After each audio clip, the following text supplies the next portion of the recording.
Si es su anhelo el disfrutar de completa salud, de salud total, ha llegado al programa diseñado especialmente para usted, para cada uno de ustedes, una bienvenida cordial. Mi nombre es Yolanda Santos y en esta oportunidad tengo el placer de tener a un invitado que nos visita desde Hinsdale, Illinois. El doctor Alfredo Mejía es egresado de la Universidad de Montemorelos, de Loma Linda, es profesor de nutrición y él ha tenido también el placer de aceptar la invitación porque él tiene deseo de compartir lo que el Señor le ha dado. Es una de sus pasiones, compartir con otras personas la información, el conocimiento y la experiencia que él ha adquirido en el área especialmente de nutrición. El día de hoy le damos la bienvenida al doctor Mejía. Bienvenido, doctor Alfredo. Muchas gracias por la invitación. Aprecio el estar aquí en su programa. Doctor Mejía, cuéntenos un poco acerca de cuál ha sido, más bien su plan de joven fue estudiar, ¿verdad? Salud. ¿Por qué el énfasis en nutrición? Es mi pregunta. Bueno, yo tomé una clase de salud cuando estaba en la Universidad de Montemorelos, recuerdo, y específicamente una clase de nutrición que me impresionó profundamente. Entonces, en aquella época, un doctor que era también de la Loma Linda University vino. Él notó que yo tenía mucho interés en el tópico y eventualmente me consiguió una beca para ir a estudiar ese tópico en Loma Linda. Qué bien, porque he notado, personalmente he conocido amistades que más bien son del sexo femenino, que se interesan en la nutrición, ¿verdad? Es poco, aunque se ve más hombres que de verdad toman un interés directo, sí. Aún doctores. He conocido doctores que tienen mucho conocimiento en muchas áreas, pero la nutrición no es su favorito. Y yo me alegro que usted haya hecho eso, esa elección, porque es de mucha ayuda, ¿verdad?, para sus pacientes. Así es. Y más bien me he dedicado en mi carrera a ser profesor, así que ahora estoy viendo pacientes, pero tradicionalmente o mayormente he hecho enseñanza. Antes de entrar a nuestro tema, ¿usted cómo ha encontrado? Me da curiosidad cuando dice que es más la enseñanza, ¿verdad? El tiempo que ha pasado como profesor. ¿Qué respuesta ha tenido de parte de sus alumnos en cuanto a este área de nutrición?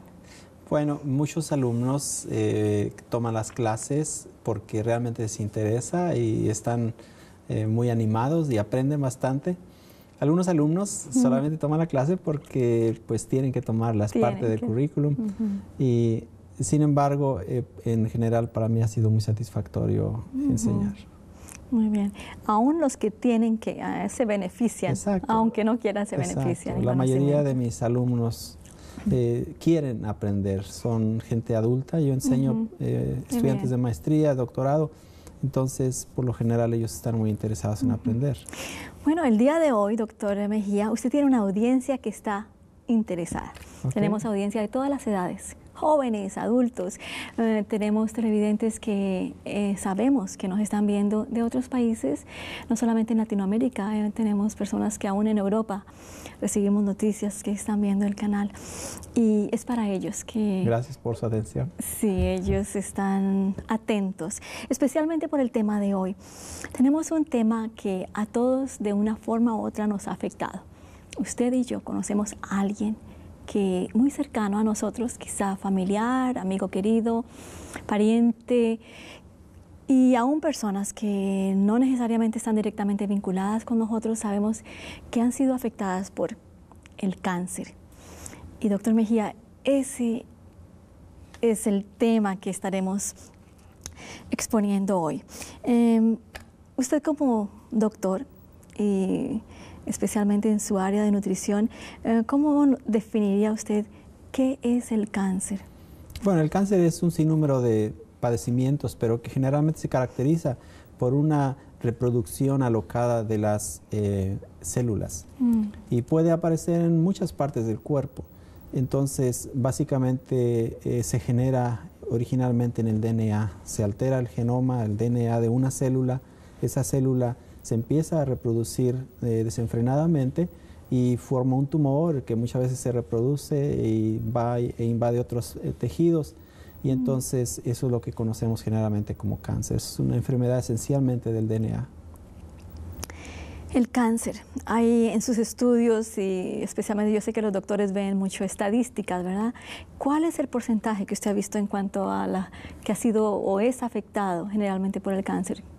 Bueno, generalmente la mortalidad aquí en Estados Unidos, por ejemplo, 20,000 hispanos mueren de cáncer cada año a causa del cáncer aquí en los Estados Unidos. Por supuesto, los nuevos casos de cáncer son mucho más altos porque muchos de los casos de cáncer se resuelven finalmente. Pero la mortalidad en general es la segunda causa de muerte después de las enfermedades cardiovasculares. Entonces, si usted toma en cuenta, por ejemplo, las enfermedades cardiovasculares, el cáncer, las embolias cerebrales, básicamente la diabetes también, más o menos como el 60% de la gente muere de esos casos, de esas cosas. Soy el segundo. Exactamente. Después de problemas de ataques de enfermedades del corazón relacionadas con el corazón, el cáncer. Y usted en su área específica de nutrición, doctor Mejía, en este caso, entonces, ¿qué porcentaje usted cree que es vinculado en relación con la dieta o alimentación? Bueno, ha habido muchas estimaciones. Unos epidemiólogos ingleses, se llama Dole y Peto, hicieron una estimación de los casos del cáncer debido a la dieta, y ellos estimaron más o menos que entre 35 al 70% de los casos de cáncer tienen un vínculo con la dieta. Particularmente la dieta tiene ambas cosas. Puede tener sustancias que promueven el cáncer, pero mayormente es la ausencia de las sustancias protectoras que están en los alimentos lo que va a facilitar que otros cancerígenos o aún nuestro mismo cuerpo desarrolle cáncer. Así que no solamente son las sustancias tóxicas que pueden estar en el alimento, son más bien las sustancias protectoras que están en la dieta y que si consumimos una dieta inadecuada no van a estar allí y que como consecuencia nos van a predisponer al cáncer. O sea que necesariamente lo tóxico no es el daño, porque siempre va a haber algo tóxico, ¿verdad? Exacto. En el ambiente, en el alimento, pero estamos bajos o no estamos consumiendo aquellas sustancias que nos van a proteger. Exacto. Como por ejemplo. Bueno, hay muchas sustancias protectoras para el cáncer, comenzando con lo más obvio, la fibra. La fibra, hay dos tipos de fibras, una fibra que se llama soluble. La fibra soluble es la fibra que echamos en el agua y se va a solubilizar básicamente. Esa fibra ayuda para que, por ejemplo, la flora intestinal de nuestro colon tenga un ambiente acídico. Y al hacerse un ambiente acídico, entonces ciertas enzimas que metabolizan nuestras sales digestivas y las transforman en sustancias cancerígenas, entonces no trabajan. Pero si no tenemos esa fibra, no va a estar suficientemente alcalino, entonces mucho más de esas sales biliares se van a transformar en sales biliares secundarias que pueden tener un potencial cancerígeno para el intestino. Ahora, hablando de la fibra insoluble, que es básicamente la que la mayoría de ustedes conocen, que es el gabazo de las frutas, vegetales, el salvado de los granos integrales. Esa ayuda para que pase rápidamente nuestra comida a través de nuestro intestino. Y entonces, si hubiera sustancias tóxicas en esa comida, entonces no van a estar tantas horas dentro del organismo. Entonces, ambas, las fibras, por ejemplo, nos protegen, pero hay cientos de sustancias que se encuentran en las frutas, vegetales, nueces y granos integrales, y los llamamos fitoquímicos. Y esos fitoquímicos tienen acción directa para protegernos del cáncer por muchos mecanismos. Qué sabio nuestro creador, ¿verdad? Así que en la es. misma comida, o sea, a veces pensamos, pero en países como los nuestros, latinoamericanos, la gente no tiene mucho acceso a buena consulta médica, ¿verdad? O no tienen la forma financiera pero si tan solo ¿verdad? se pusiera atención a la parte preventiva de la que se está hablando, con alimentos simples, porque siempre pensamos prevención, quizá es con medicina, ¿verdad? Exacto. Pero no necesariamente. No, yo pienso que lo que Hipócrates sabía decir, sea tu alimento tu medicina, y tu medicina, tu alimento es una certeza. Cuando hablamos de cáncer, en sus estudios, ¿qué ha visto, doctor Mejía? ¿El cáncer predomina más en ciertas razas o en el sexo masculino, femenino, o es en general, afecta? Bueno, la distribución, por supuesto, es diferente, tanto con las razas, también con las poblaciones. Entonces, hay factores dietéticos que van a proteger a las personas, pero los factores dietéticos nos protegen de ciertos tipos de cánceres. No todos los cánceres están relacionados con la dieta, por supuesto. Mencionaba más o menos quizá el 35% de los casos, pero de cualquier manera es una cantidad significativa que podemos nosotros prevenir. 35%. Más o menos. Algunos, decía Dolly Peto, que puede ser del 30, 35 hasta el 70%. Pero actualmente se cree que alrededor del 35%. Muy bien. Entonces, podríamos empezar a identificar cuáles son esas recomendaciones, ¿verdad? Las recomendaciones dietéticas para prevenir el cáncer. Muy bien. Hay una serie de recomendaciones que el Instituto Internacional para la Investigación del Cáncer realizó. Y básicamente, en los minutos que nos quedan, voy a discutir la mitad de ellas porque no hay suficiente tiempo para discutirlas todas. Pero básicamente la primera recomendación que vamos a ver en la pantalla es que debemos escoger una dieta predominantemente de origen vegetal.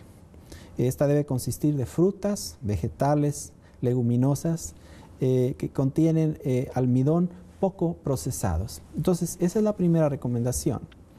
Entonces, si nosotros tomamos esta recomendación muy en serio, vamos a darnos cuenta de que nuestra dieta debe ser predominantemente de origen ¿qué? Vegetal. Vegetal. Desafortunadamente, los países ricos, a medida de que aumentan en su economía, aún los países pobres que están cogiendo mejores economías, van en la dirección opuesta. Más progreso, más alimentos de origen animal. Aquí este instituto nos está diciendo, no, es al revés.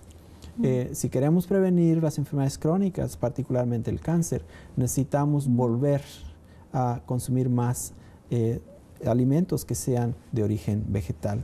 Y eso simplemente nos lleva al Edén. Cuando Dios creó al hombre, si nosotros leemos en el Génesis, en el capítulo 1, dice que Dios le asignó al hombre que comiera las frutas del campo, que comiera los productos vegetales. No iba a haber muerte, no íbamos a comer productos animales. No fuimos diseñados para eso. Plan original. Exacto. Esa fue la recomendación primera, acerca de comer productos que sean originados basados en plantas, ¿verdad? Específicamente. La recomendación segunda. La recomendación segunda que vamos a ver ahorita en nuestra pantalla dice: evitemos la obesidad o la extrema delgadez. Debemos limitar la ganancia del peso en la adultez. Nosotros, a medida que entramos en edad, quizá después de los 20, de los 30, empezamos a subir de peso. Y debemos evitar ganar de peso 5 o 11 libras, porque la ganancia excesiva de peso aumenta particularmente el riesgo de enfermedades que nosotros llamamos relacionadas con las hormonas. Esas enfermedades relacionadas con las hormonas incluyen el cáncer de pecho, en el caso del hombre, el cáncer de próstata, por ejemplo. Algunos tipos de cánceres que son muy prevalentes, muy comunes, pero que si nosotros mantenemos nuestro peso delgado, entonces vamos a tener mucha menos incidencia de eso.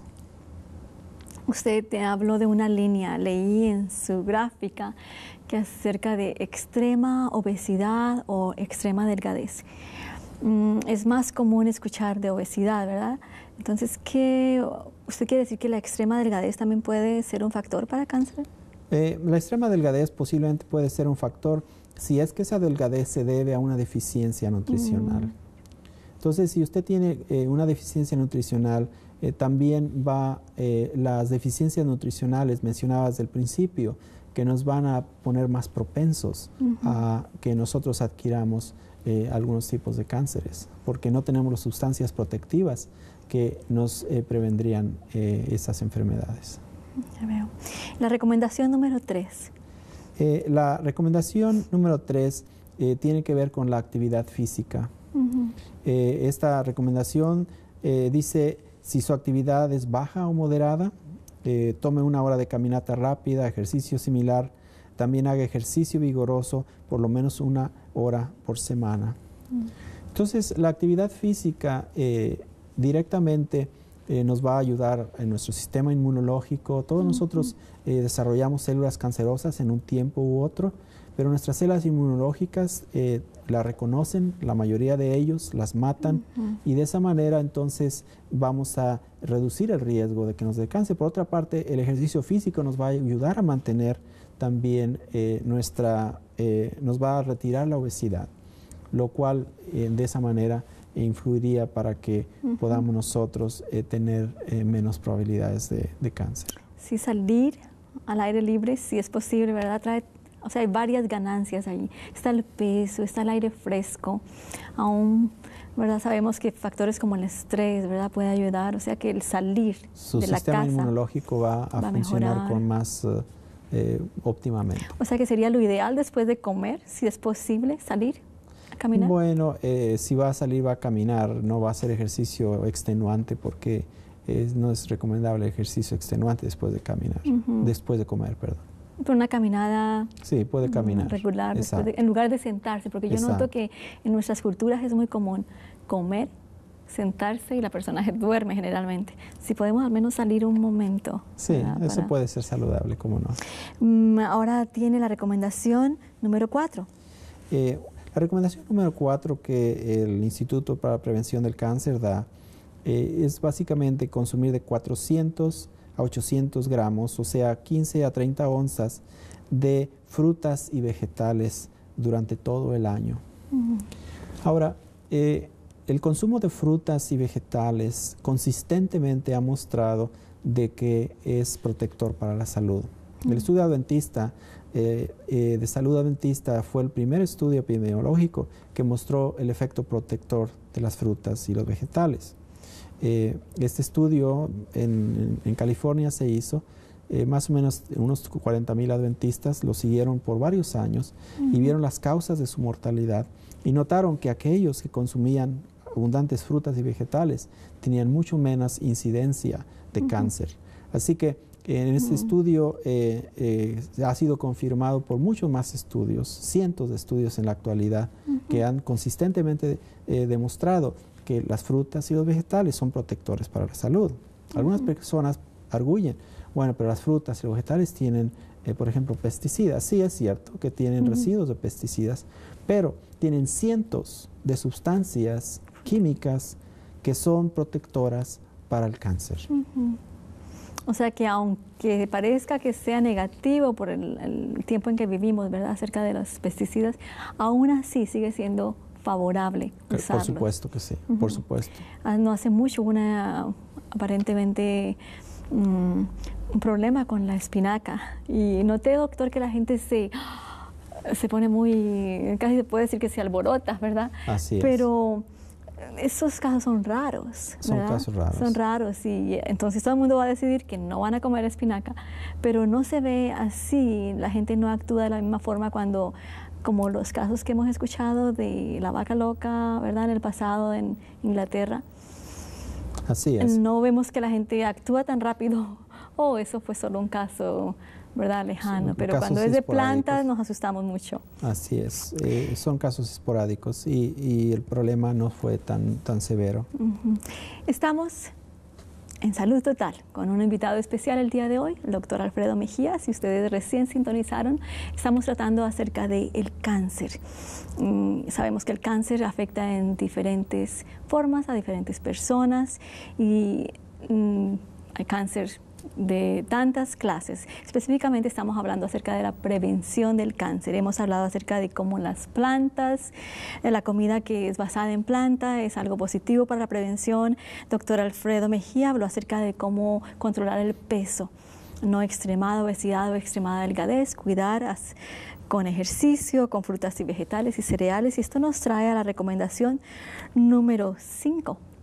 Sí, el Fondo Internacional para la Prevención del Cáncer recomienda que nosotros consumamos de 600 a 800 gramos, unas 20 o a 30 onzas, de una variedad de granos, de leguminosas, raíces, tubérculos, plátano, y eso básicamente son los alimentos que proveen para nosotros carbohidratos, y que debemos escoger esos alimentos que sean mínimamente preparados, que tengan mínimo proceso básicamente, y que limitemos el consumo de azúcar refinada. Entonces, esta es una recomendación que debemos tomar en cuenta. No solamente nos va a ayudar para la prevención del cáncer, sino aún también para la prevención de la obesidad. 600 a 800 gramos le parecerá a usted mucho, que en realidad no es mucho, se refiere a 600 gramos ya preparado, o sea, va a ser ya de pan, de arroz, pero no arroz crudo, arroz preparado, claro. Todas esas cosas ya preparadas. En realidad, en la mayor parte de los países del mundo, los carbohidratos son la fuente principal de energía. Es más, aquí en los países industrializados se nos recomienda que por lo menos 55% de nuestras calorías, más de la mitad de nuestras calorías, debieran ser de carbohidratos. La gente a veces se asusta diciendo, no, los carbohidratos engordan. Y quiero decirle que es todo lo opuesto. Los países que consumen una dieta basada en carbohidratos y baja en grasa son en los países donde la gente es más delgada. Así que, pero cabe enfatizar aquí que estos deben ser integrales, porque los granos integrales contienen sustancias químicas que nos ayudan, por ejemplo, a prevenir el cáncer. Un clásico ejemplo que acabo de dar, contienen bastante fibra. Y la bastante fibra va a ayudar para que nuestra flora intestinal, mencionaba hace rato, no produzca sustancias cancerígenas a partir de nuestra bilis. También van a ayudar para que nuestro alimento circule rápidamente y no esté por 2 o 3 días allí en nuestro intestino, lo cual disminuye la exposición de cancerígenos. Pero en adición a eso contiene sustancias que van a activar nuestras enzimas. Por ejemplo, tenemos un sistema de enzimas que requieren de minerales que están presentes en los granos integrales y que destoxifican sustancias que son potencialmente cancerígenas, que vulgarmente se les conoce radicales libres. Entonces, para eliminar esos radicales libres que nuestro organismo produce y que algunas veces los tenemos del medio ambiente, necesitan estar esos minerales que van a activar esas enzimas que destoxifican esas sustancias nocivas. Así que todos esos elementos protectores los encontramos solamente cuando el grano está integral. Una vez que remueven la cáscara y que mueven esos minerales protectores, entonces la harina que comemos, si es harina blanca, no va a tener esas sustancias protectoras.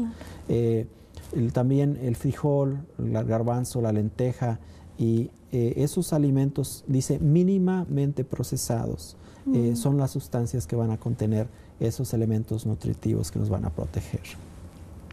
¿Usted cree, doctor Mejía, que cuál es la causa de que la gente le atrae un poco más esos carbohidratos simples, ¿verdad? Que son los refinados, los procesados, el pan blanquito, el arroz blanquito. ¿Por qué hay esa atracción más? Yo noto que aún en personas que están educadas en cuanto a nutrición, pero hay cierta atracción. Estoy curiosa, ¿por qué será? Bueno, yo pienso que, número uno, la mercadotecnia de las compañías es un factor muy importante. Las compañías que producen esos productos les gusta poner harina blanca en lugar de harina integral, porque la harina integral se hace rancia en unos pocos días. Entonces, si ellos hicieran sus panes integrales, sus galletas integrales, sus harinas integrales, en lugar de poder durar un año allí en la tienda, durarían, digamos, 1 mes, 2 meses y luego se hace rancia, porque el germen del trigo, por ejemplo, tiene un aceite que al estar expuesto al oxígeno, entonces se hace rancio.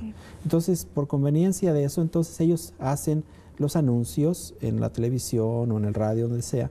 Entonces, básicamente nosotros somos fuertemente influenciados, número uno, porque hay mucho acceso a esos productos refinados, y número dos, porque la mercadotecnia está enfocada a promover esos alimentos. Otra cosa es el prestigio. Muchas veces los venden esos alimentos como un símbolo de estatus. Generalmente así comenzó la harina blanca en Europa. Hace siglos solamente los ricos podían comer harina blanca. Entonces, una vez que los pobres tuvieron poder adquisitivo para comer harina blanca, entonces queremos comer alimento de estatus, porque el alimento es un símbolo de estatus en la cultura. Y se adoptó en gran medida la harina blanca como un símbolo de estatus. El consumidor, entonces somos influenciados por esa mercadotecnia, ¿verdad? Exactamente. Sí recuerdo en Rusia, conocimos una época, un barrio donde tenía donde venden pan, ¿verdad? Una panadería, y había unos panes deliciosos de toda clase y colores, pero noté que el pan de trigo era muy barato. Podíamos comprar una bolsa llena de panes deliciosos, bastante. Pero noté que se vendía más el blanco y nos preguntaban ustedes por qué están comprando eso. Yo tengo entendido que el nombre incluso era Dr. Skaya, nos dijeron que se llamaba ya. Yo pregunté por qué se llamaba el pan de trigo así. Esto fue hace más de 10 años. Y la respuesta que nos dieron es, como usted dijo, es que el pan blanco es para, ¿verdad?, la gente importante, y el pan de trigo es solo para los enfermos. Exacto, curioso, ¿verdad? Exacto. La mentalidad que podemos... Exacto. Entonces, es un símbolo de estatus, desafortunadamente, en muchas ocasiones. Y mencionaba, creo yo, que en nuestro tiempo la mercadotecnia es un factor que es sumamente poderoso. Sí. Y esto nos lleva a la recomendación 6, doctor Mejía. La sexta recomendación es básicamente la abstinencia de alcohol, que el alcohol es un producto que es cancerígeno, y la abstinencia es el mejor vía para prevenir el cáncer. Muy bien, doctor Mejía. La información que nos ha dado ha sido considerablemente importante y gracias por habernos acompañado. Muy amable, es un privilegio. A ustedes también, gracias por su compañía. Hemos tratado el tema del cáncer y específicamente de la prevención. Esperamos que nos acompañen la próxima vez, en donde nos acompañarán con un tema de salud, porque es nuestro propósito. Estamos unidos con ustedes, con los doctores y nutricionistas y educadores de salud que nos acompañan. El propósito es el mismo, para que todos nosotros disfrutemos de una salud que sea salud total,